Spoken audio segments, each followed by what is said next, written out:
Hepinize sevgilerimi iletiyorum. Şu anda yapmakta olduğunuz konferansta başarılar diliyorum. Kolaylıklar gelsin arkadaşlar. Evet, son 2 yıllık süreç, özellikle de 18 aylık cezaevi süreci benim açımdan oldukça zorlu bir süreçti.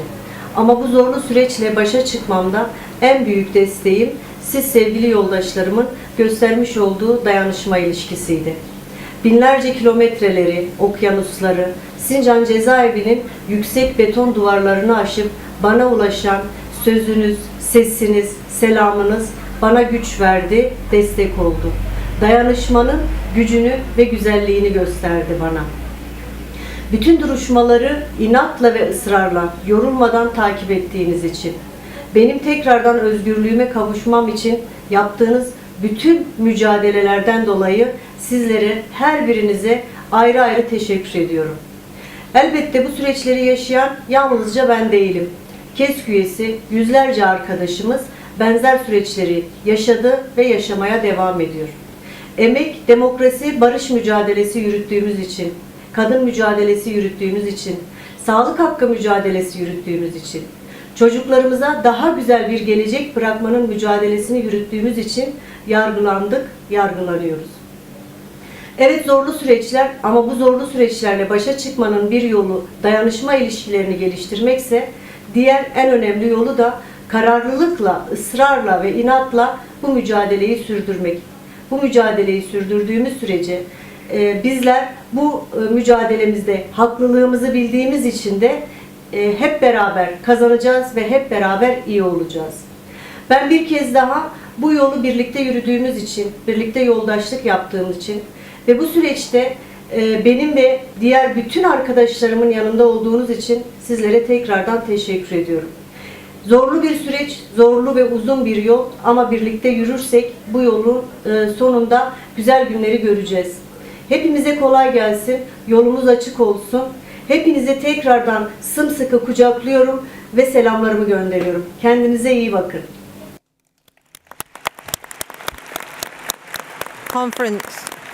Conference, we can't forget. Conference, we can't and will never forget the courage and bravery of Gonal and her colleagues. Solidarity, Gonal.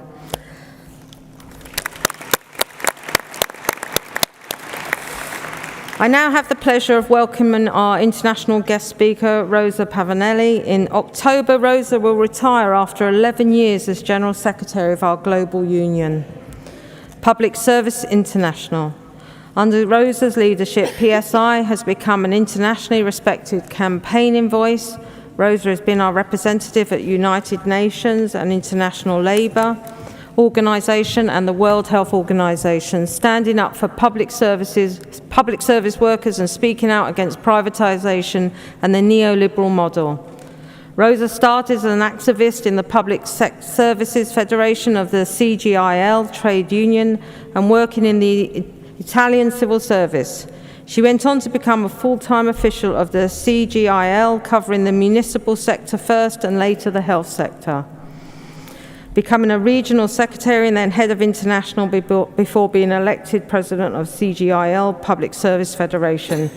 Rosa represented the CGIL in both the European Federation, EPSU, eventually being elected as vice president, and in the PSI, where she was also a vice president before being elected general secretary in 2012.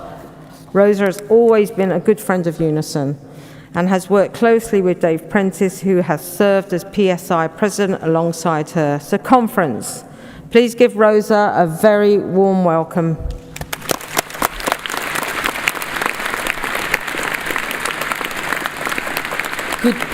Good morning, comrades, and thanks so much for inviting me to your conference. First of all, I want to thank Christina for her continued support to PSI campaigns and the work that we do together, and for being able to relate the national fights that you are leading here in the UK with the global campaign that we are doing on many subjects.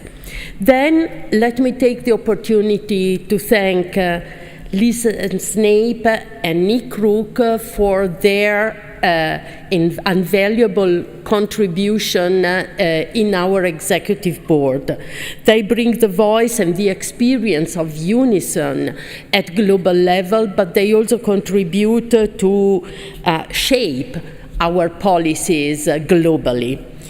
And finally, this is last time I can do it here in your conference.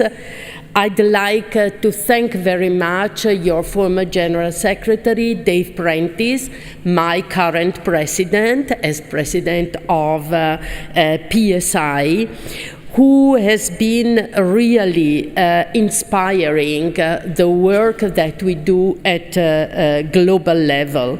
He has been re-elected 3 times by all the unions around the world. Imagine 750 unions that we represent in PSI. And his reputation is well known all over the world, and I must say he's a champion for public service workers globally. Yesterday, Christina opened her speech celebrating the release of Selma Atabey from Erdogan's prisons. And we heard right now Gönül talking about their experience in Turkey. This is what solidarity is about. And PSI is proud to be on the forefront of this solidarity fight, not only in Turkey. We did in Guatemala, in Ecuador, in Costa Rica, in Korea, in Liberia, in Algeria, in the Philippines, and many other places around the world where workers' rights are violated, where the right to form a union, the right to collective bargaining, the right to ensure health and safety at the workplace, the right to have a world of work free from violence, and to defend the right to strike, as you are doing here in Great Britain, is at stake. And I want to thank you all, for your strong campaign to defend the right to strike and to strengthen the possibility for workers to take industrial actions, which are undermined by the attack of the right wing's politics all over the world. But in my view, this is just one part of the solidarity work that we have to do. And as a global federation, we do believe that yes, supporting workers around the world means that we need to support their labor and union rights, but it also means that we need to fight against the disruption of a solidarity and justice system that we need if we want to reduce poverty and injustice around the world. We know the global economic system is broken. We know that the global government system failed to ensure justice, well-being, and peace around the world. We know that the overwhelming power of multinational corporations has captured the international institutions and put at stake our democracies altogether, at global level as well as at national level. The global neoliberal system is at war with the working class, is at war with unions of representing workers all over the world, and I must say is more broadly at war with working people, with people, or ordinary people around the world, as they try to affect their civil rights along with their labor rights. Indeed, The failure of the global neoliberal project is what is creating this terrible growth of right-wing populist, nationalist, and fascist parties around the world. We saw how they try to reduce civil rights, starting from the rights of women, and I think your resolution on the international work of women is really timely and is something that I hope you will approve, because it will help our work in the future. And I think that it's time that we call things with their names. It's no longer possible to use euphemism to define what the right is doing and what right is. The right that we saw growing in Italy, in Sweden, in Finland, in the UK, in the US, and in many other parts of the world is really fascism. And that's how we need to fight against. Therefore, we discussed in our past Congress in 2017, the program of action of PSI was titled People Over Profit. And we think that the analysis that we developed in that Congress is still valid, even more valid after the experience we all had with the COVID pandemic.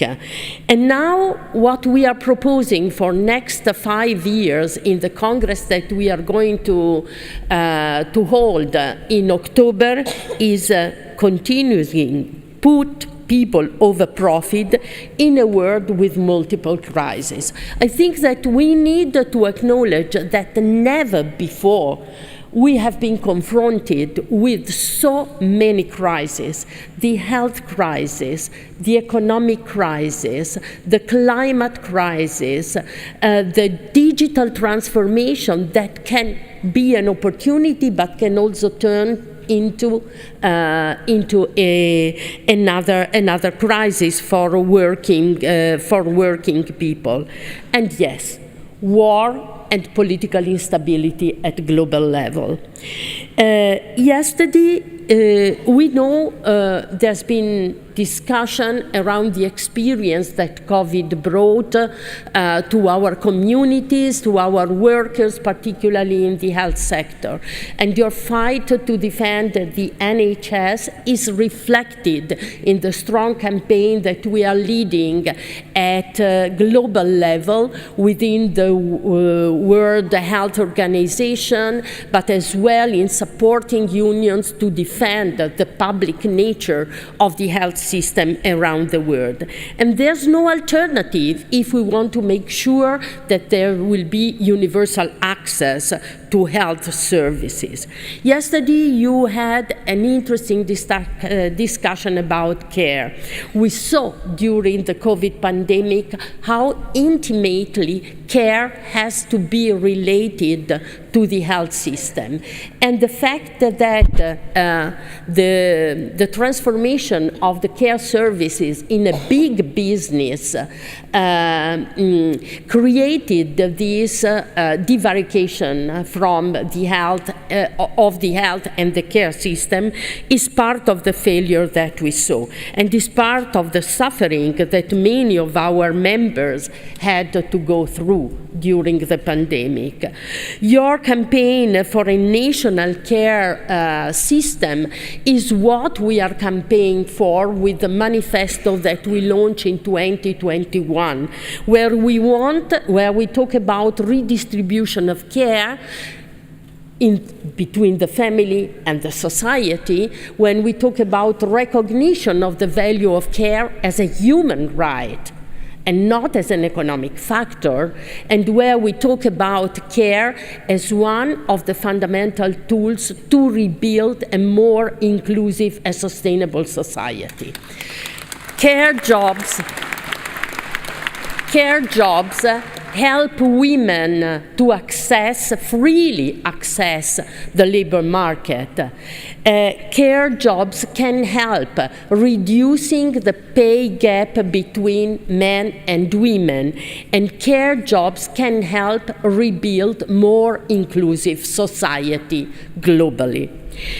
This is why this will continue to be and will become even more a priority for PSI in the future, and this is why I'm very proud to say that since 2021, when we launched the manifesto, this idea that care is not just a business, and we hate to call it care economy. Let's call it social care services, accessible for all, gain momentum and attention at global level, even within the UN system. I'm proud to say that we have been fighting over the years for anti-privatization against the privatization of public services. And for the first time, last December, in the UN Habitat Assembly, in December, for the first time in an UN document appeared the definition of remunicipalization of public services as an important tool to ensure inclusiveness, implementation of the Sustainable Development Goals, and reduction of poverty. And that's the work that we did, the fight that we led globally with the support of many campaigners around the world who fought and still fight against the privatization of public services. Yes, we are told that there's no money to ensure all the public services that we need for everybody. But that's not true. That's not true, because the money is there, but is not in our pockets. The money is hidden in tax havens, and we have thousands of trillions of illicit flows of money going out of our countries, and just to ensure profits to the richest in the world and to multinational corporates. We have been, I think, since I was elected, considering the tax justice campaign as the flagship campaign of PSI. And I'm very proud to say that if we were the only global union federation at the beginning to support the tax justice campaign, we now are in good company with many other global unions and national centers sharing our objectives and working with us. And I must say that some success we have achieved. The fact that the OECD launched the programs and introduced a 15% minimum tax for corporates at global level is the admission that the current tax system is broken, is in total failure.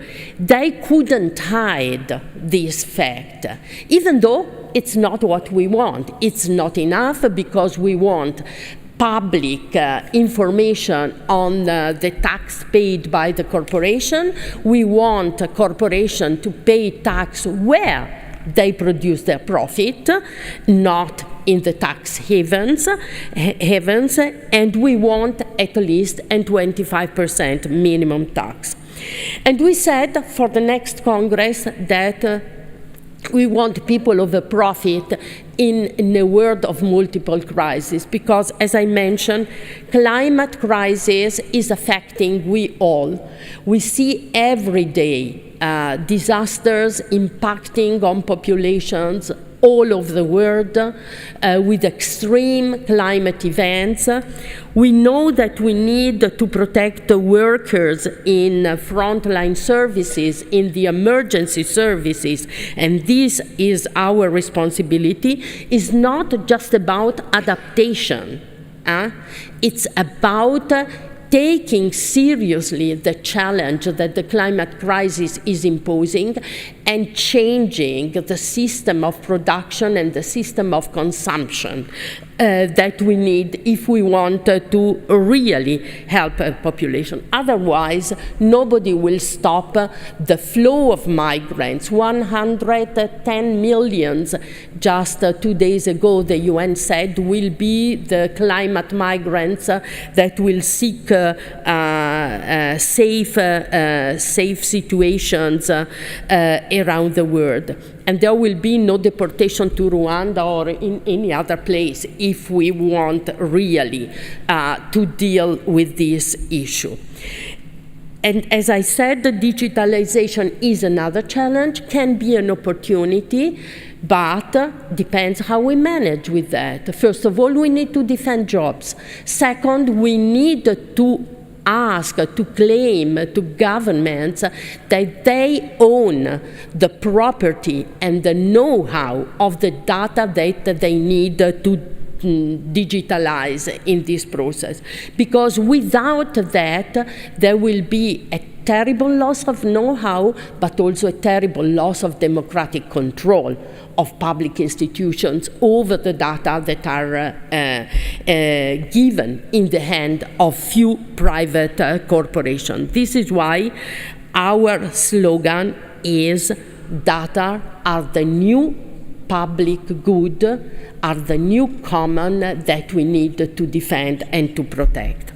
And finally, let me say that without a real change in the multilateral governance in the UN institutions, freeing them from the capture, from the power of multinational corporates and private and vested interests, there will be no possibility to have a global governance that can get rid of wars, conflicts, and ensure a peaceful future for our generation. Of course, we are all afraid and we are all very much concerned about what is going on in Ukraine, but many other conflicts around the world are undermining stability and peace. And I think that you need to recognize that. And it's not with a rush to investing more in weapons and armament that we can solve the problem. It's the fact that we need to recognize that the world has changed, that we live in a multipolar world with different areas of influence, and there cannot be a solution that imposes again a unilateral new imperialistic model. We need to get rid of the concept of imperialism and colonialism if we want to build a peaceful world for the future. It's in the hand of workers, it's in the hand of trade unions, if we want all together show our power, influence our governments, change the current state, the current situation, the status quo, and really work for a peaceful, just, and solidarity work. Thank you so much.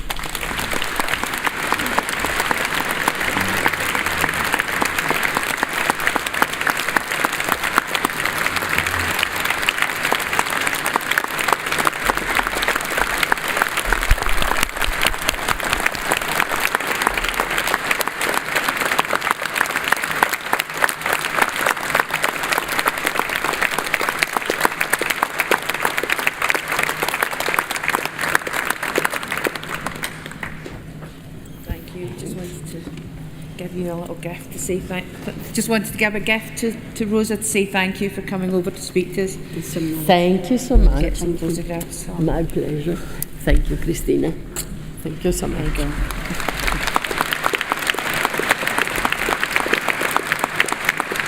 Thank you so much. Hope a lot of people like it. Thank you, Rosa. And